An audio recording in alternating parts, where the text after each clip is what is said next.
歡迎嚟到連結呢個頻道，我係張師奶。師奶閱閱讀充實心靈。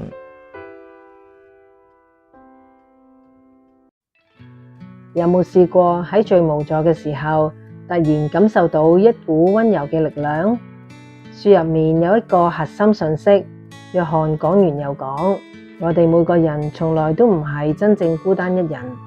佢話無論我哋係咪意識到，我哋身邊總係有靈界嘅傳友喺度守護，可能係我哋嘅指導靈，可能係我哋已故嘅親人，亦有可能係天使。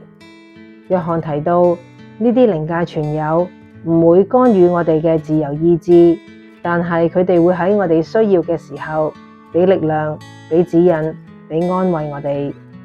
你有冇試過喺最絕望嘅時候，突然之間有一股力量令你撐落去？又或者喺迷惘嘅時候，突然有一個念頭令你揾到方向？其實嗰啲可能就係佢哋喺身邊幫緊你。約翰用我哋從來唔係孤單一人呢句說話嚟提醒我哋嘅親人、指導靈其實一直都喺度，我哋從來冇被遺忘，從來冇被遺棄。你從不孤單，只要你靜落嚟，你就會感受到佢哋溫柔嘅愛。